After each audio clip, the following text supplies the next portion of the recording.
The train station was almost empty when Armin arrived. It was close to midnight. The air felt cold and heavy. The bright lights above him made everything look pale and quiet. He walked slowly across the platform, his shoes making a soft sound against the ground. Armin was tired, not just in his body, but in his heart. He had worked all day at the factory. The machines were loud. The hours were long. His back hurt. His hands felt rough and dry. Every day felt the same. Wake up, work, go home, sleep, and then start again. He stood near the edge of the platform and looked down the dark railway line. The last train home would arrive in a few minutes. He was always on this train, always in the same seat, always alone. When the train finally came, it moved slowly, like it was tired too. The doors opened with a soft sound. Armin stepped inside and looked around. There were only a few passengers, a young couple sitting close together, an old man sleeping near the window, and a woman sitting alone near the middle of the train. Armin walked to his usual seat near the back. He sat down and leaned his head against the cold glass. The city lights outside moved quickly as the train began to travel. He closed his eyes. His mind was full of worries. Money problems, bills that were not paid, a small room that felt empty every night.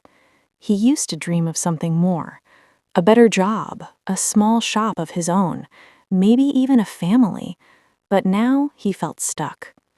After a few minutes, he heard a soft voice. "Excuse me, is this seat taken?" Armand opened his eyes. The woman from the middle of the train was standing near him. She looked around his age, maybe early 30s. She wore a simple coat and held a small bag close to her chest. "No," he said quietly, "you can sit." She smiled gently and sat down beside him. For a few moments, they said nothing. The train moved forward with a steady sound.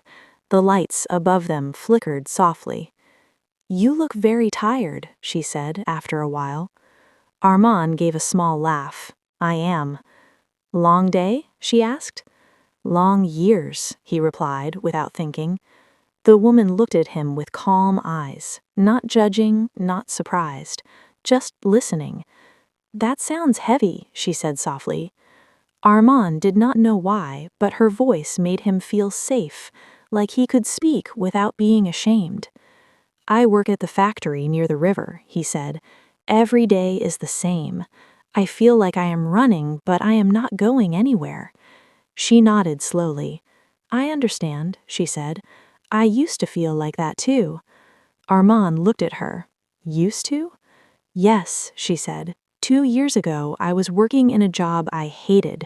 I was afraid to leave, afraid to fail, afraid of what people would say." "So, what changed?" Armin asked. She looked out the window for a moment. The dark night reflected her face like a mirror. "One night," she said, "I asked myself a simple question. If nothing changes, how will my life look in 5 years?" Armin stayed quiet. "I did not like the answer," she continued.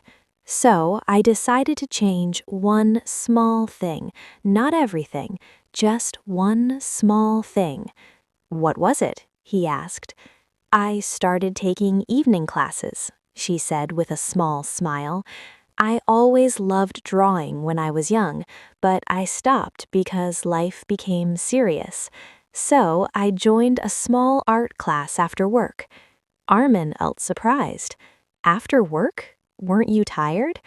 "I was very tired," she said honestly, "but I was also tired of feeling empty, and drawing made me feel alive." The train slowed down at a small station. The doors opened.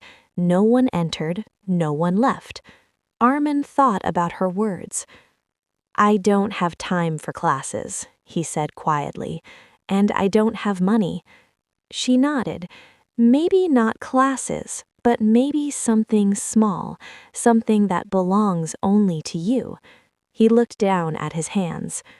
"When I was younger," he said slowly, "I liked fixing old radios. I liked opening them and understanding how they worked." Her eyes became bright. "That's wonderful. Do you still do it?" He shook his head. "No, I stopped years ago." "Why?" she asked gently. He did not have an answer. The train started moving again.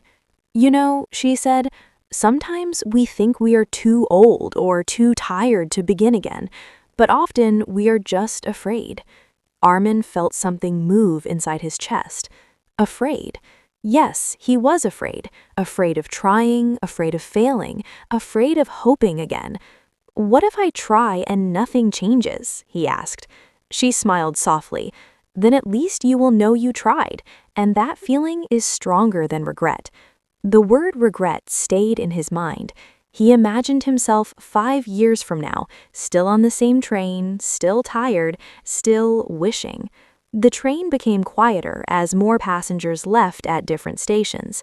Soon, only Armin and the woman remained in their part of the train. "Where are you going?" he asked. "The last stop," she said. "And you?" "Same." She looked at him and smiled. "Then we still have time to talk." He felt something warm in his heart. It had been a long time since someone wanted to talk to him without needing something. They spoke about simple things, about the city, about favorite foods, about childhood memories. She told him she now works as a freelance illustrator.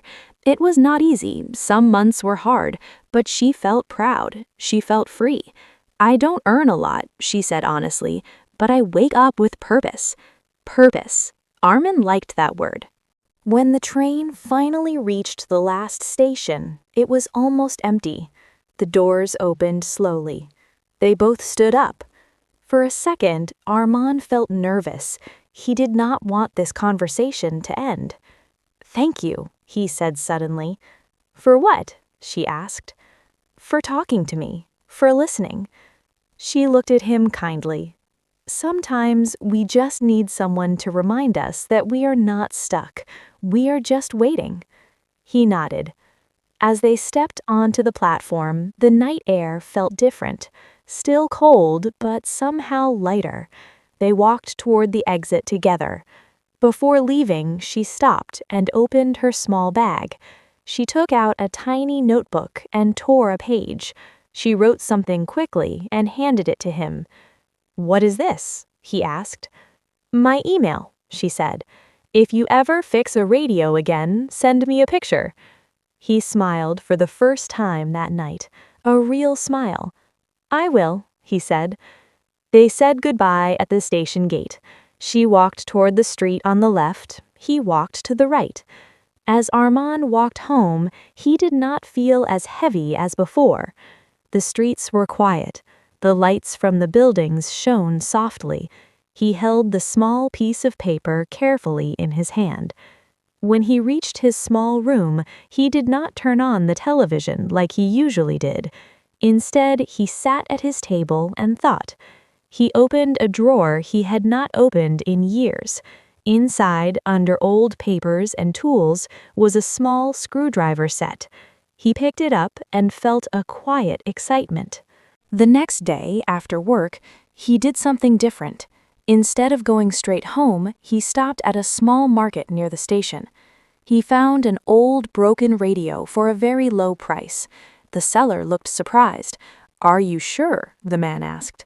"Yes," Armand replied with quiet confidence. "I am sure." That night, he sat at his table and opened the radio carefully. The smell of dust filled the room. His hands moved slowly at first, then with more certainty. He did not fix it completely that night, but something inside him had already started to change. Days passed, then weeks. Armand began fixing more small things in the evenings, sometimes radios, sometimes small fans. It was not perfect. Some pieces did not work. Some nights were frustrating, but he felt alive. One evening, after fixing a small radio successfully, he took a photo with his phone. He looked at the picture for a long time. Then he remembered the small piece of paper. He sent the photo with a simple message. "I fixed it." A few minutes later, his phone vibrated. "That's amazing. I knew you could." He smiled. The last train home was still the same. The factory was still loud. Life was still not easy. But Armand was no longer just running. He was moving. And sometimes all it takes is one late-night train and one stranger to remind us that our story is not finished yet.